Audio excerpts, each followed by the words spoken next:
১৬টি ক্যাটাগরিতে একটি বিশাল নিয়োগ বিজ্ঞপ্তি প্রকাশ করেছে সংস্কৃতি বিষয়ক মন্ত্রণালয়ের অধীন গণগ্রন্থাগার অধিদপ্তর। সম্পূর্ণ সরকারি চাকরি। প্রিয় ভিউয়ার্স, বিস্তারিত জানিয়ে দেব। আবেদনের পদ্ধতি, পদের নাম, পদের সংখ্যা, শিক্ষাগত যোগ্যতা সহ সবকিছু জানানোর চেষ্টা করব। আশা করব ভিডিওটি কন্টিনিউ করবেন। আর এরকম লেটেস্ট নিয়োগ বিজ্ঞপ্তির তথ্যগুলো পেতে হলে চ্যানেলটি সাবস্ক্রাইব করে দেবেন। শুধুমাত্র প্রকৃত বাংলাদেশী নাগরিকদের নিকট থেকে অনলাইনে dpi.টেলিটক.com.bd ওয়েবসাইটের মাধ্যমে আবেদন আহ্বান করা যাচ্ছে। অনলাইন ব্যতীত অন্য কোনো মাধ্যমে আবেদন গ্রহণ করা হবে না। কর্মী নাম্বার ১, পদের নাম কম্পিউটার অপারেটর, বেতন গ্রেড ১৩, ১১,০০০ টাকা থেকে ২৬,৫৯০ টাকার স্কেলে নিয়োগ দেওয়া হবে। পদের সংখ্যা ৯টি। প্রয়োজনীয় যোগ্যতায় বলা হয়েছে কোনো স্বীকৃত বিশ্ববিদ্যালয় বা প্রতিষ্ঠান থেকে স্নাতক ডিগ্রি পাস। বিজ্ঞান বিভাগের প্রার্থীদের অগ্রাধিকার দেওয়া হবে।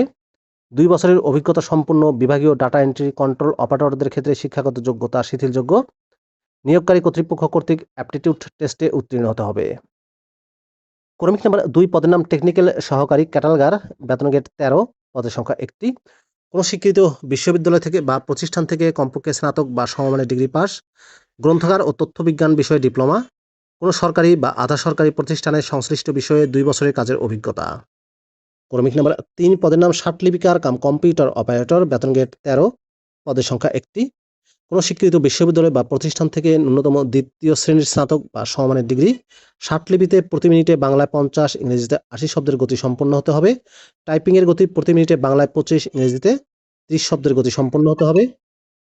কম্পিউটার অপারেটিং এ অ্যাপটিটিউড টেস্টে উত্তীর্ণ হতে হবে। কর্মী নাম্বার ৪, পদের নাম পাঠকক্ষ সহকারী, বেতন গ্রেড ১৪, ১০,২০০ টাকা থেকে ২৪,৬৮০ টাকার স্কেলে নিয়োগ দেওয়া হবে। পদের সংখ্যা ২টি। কোনো স্বীকৃত বিশ্ববিদ্যালয় বা প্রতিষ্ঠান থেকে স্নাতক বা সমমানের ডিগ্রি এবং গ্রন্থাগার বিজ্ঞানে সার্টিফিকেট কোর্স পাস। কোনো সরকারি আধা সরকারি প্রতিষ্ঠানে এই কাজে বাস্তব অভিজ্ঞতা। কর্মী নাম্বার ৫, পদের নাম রেফারেন্স অ্যাসিস্ট্যান্ট, বেতন গ্রেড ১৪, ১০,২০০ টাকা থেকে ২৪,৬৮০ টাকার স্কেলে নিয়োগ দেওয়া হবে। পদের সংখ্যা ৩টি। কোনো স্বীকৃত বিশ্ববিদ্যালয় বা প্রতিষ্ঠান থেকে স্নাতক বা সমমানের ডিগ্রি পাস, গ্রন্থাগার বিজ্ঞানের সার্টিফিকেট কোর্স। কোনো সরকারি আধা সরকারি প্রতিষ্ঠানে এই কাজে বাস্তব অভিজ্ঞতা। কর্মী নাম্বার ৬, পদের নাম হিসাবরক্ষক, বেতন গ্রেড ১৫, ৯,৭০০ টাকা থেকে ২৩,৪৯০ টাকার স্কেলে নিয়োগ দেওয়া হবে। পদের সংখ্যা ৬টি। কোনো স্বীকৃত বিশ্ববিদ্যালয় বা প্রতিষ্ঠান থেকে অনন্য বাণিজ্য বিভাগে স্নাতক বা সমমানের ডিগ্রি সহ সরকারি স্বায়ত্তশাসিত প্রতিষ্ঠানে হিসাবরক্ষণ কাজে বাস্তব অভিজ্ঞতা। কর্মী নাম্বার ৭, পদের নাম লাইব্রেরি অ্যাসিস্ট্যান্ট, বেতন গ্রেড ১৬, পদের সংখ্যা ২৩টি। ৯,৩০০ টাকা থেকে ২২,৪৯০ টাকার স্কেলে নিয়োগ দেওয়া হবে। কোনো স্বীকৃত বিশ্ববিদ্যালয় বা প্রতিষ্ঠান থেকে স্নাতক বা সমমানের ডিগ্রি সহ গ্রন্থাগার বিজ্ঞানে সার্টিফিকেট কোর্স সম্পন্ন। কর্মী নাম্বার ৮, পদের নাম লাইব্রেরি সহকারী, বেতন গ্রেড ১৬, পদের সংখ্যা ৩টি। কোনো স্বীকৃত বিশ্ববিদ্যালয় থেকে বা প্রতিষ্ঠান থেকে স্নাতক বা সমমানের ডিগ্রি সহ কম্পিউটার বিজ্ঞানের সার্টিফিকেট কোর্স পাস। কর্মী নাম্বার ৯, পদের নাম ডাটা এন্ট্রি অপারেটর, বেতন গ্রেড ১৬, পদের সংখ্যা ২৩টি। কোনো স্বীকৃত বিশ্ববিদ্যালয় বা প্রতিষ্ঠান থেকে স্নাতক বা সমমানের ডিগ্রি পাস। কোনো স্বীকৃত প্রতিষ্ঠান থেকে কম্পিউটার বিষয়ে ডিপ্লোমা ডিগ্রি বা সার্টিফিকেট সম্পন্ন। কম্পিউটার অপারেটিংয়ে অ্যাপটিটিউড টেস্টে উত্তীর্ণ হতে হবে। কর্মী নাম্বার ১০, পদের নাম অ্যাকাউন্ট অ্যাসিস্ট্যান্ট, বেতন গ্রেড ১৬, পদের সংখ্যা ১টি। কোনো স্বীকৃত বিশ্ববিদ্যালয় বা প্রতিষ্ঠান থেকে বাণিজ্য বিভাগে স্নাতক বা সমমানের ডিগ্রি পাস। কর্মী নাম্বার ১১, পদের নাম ক্যাশিয়ার, বেতন গ্রেড ১৬, পদের সংখ্যা ১টি। কোনো স্বীকৃত বিশ্ববিদ্যালয় বা প্রতিষ্ঠান থেকে বাণিজ্য বিভাগে স্নাতক বা সমমানের ডিগ্রি।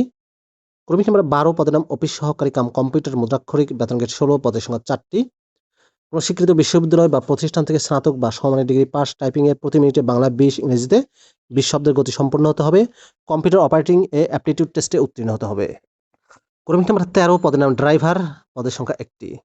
কোনো স্বীকৃত বোর্ড থেকে অনন্য এসএসসি বা সমমানের পাস। সড়ক পরিবহন আইন ১৮ অনুযায়ী, মোটর ভেহিকেল অর্ডিন্যান্স ১৯৮৩ প্রবিধান অনুযায়ী ভারী ও হালকা মোটরযান চালানোর লাইসেন্স প্রাপ্ত, গাড়ি চালানোর ১ বছরের বাস্তব অভিজ্ঞতা। ডেসপাচ রাইটার নিয়োগ দেওয়া হবে ১৮ নম্বর কর্মীকে ১৪ নম্বর পদে ৮,৮০০ টাকা থেকে ২১,৩১০ টাকার স্কেলে, পদের সংখ্যা ১টি। কোনো স্বীকৃত বোর্ড থেকে অনন্য এসএসসি বা সমমানের পরীক্ষায় উত্তীর্ণ, সড়ক পরিবহন আইন অনুযায়ী লাইসেন্স প্রাপ্ত, মোটরসাইকেল চালানোর ১ বছরের বাস্তব অভিজ্ঞতা। কর্মী নাম্বার ১৫, পদের নাম অফিস সহায়ক, বেতন গ্রেড ২০, ৮,২৫০ থেকে ২০,০১০ টাকার স্কেলে নিয়োগ দেওয়া হবে। পদের সংখ্যা হচ্ছে ৬টি। কোনো স্বীকৃত বোর্ড থেকে মাধ্যমিক বা সমমানের পরীক্ষায় উত্তীর্ণ, অফিস সহায়ক কাম নিরাপত্তা প্রহরী নিয়োগ দেওয়া হবে ২০তম গ্রেডে ১৬ নম্বর কর্মীকে ৮টি, ৮,২৫০ থেকে ২০,০১০ টাকার স্কেলে নিয়োগ দেওয়া হবে। কোনো স্বীকৃত বোর্ড থেকে অনন্য মাধ্যমিক বা সমমানের পরীক্ষায় উত্তীর্ণ। সকল পদের প্রার্থীদের ক্ষেত্রে ১/৭/২০২৫ তারিখে বয়স ১৮ থেকে ৩২ বছরের মধ্যে হতে হবে। সরকারি, আধা সরকারি, স্বায়ত্তশাসিত প্রতিষ্ঠানের চাকরিরত প্রার্থীদের অবশ্যই যথাযথ কর্তৃপক্ষের অনুমোদন নিয়ে আবেদন করতে হবে এবং চাকরিরত সকল প্রার্থীদের শর্ত পূরণ সাপেক্ষে আবেদনপত্র পূরণ করার সময় ডিপার্টমেন্টাল ক্যান্ডিডেটের ঘরে টিক দিতে হবে। চাকরির আবেদন ফর্মে অ্যাপ্লিক্যান্টস কপিতে সর্বশেষ শিক্ষাগত যোগ্যতা সহ সকল শিক্ষাগত যোগ্যতা উল্লেখ করতে হবে। মৌখিক পরীক্ষার সময় জাতীয় পরিচয়পত্র সহ সকল সনদপত্রের মূল কপি প্রদর্শন করতে হবে এবং প্রণীত অ্যাপ্লিকেশন ফর্ম সহ সত্যায়িত এক সেট সকল সনদের ফটোকপি দাখিল করতে হবে। লিখিত মৌখিক ব্যবহারিক পরীক্ষার ক্ষেত্রে কোনো প্রকার টিএডি দেওয়া হবে না।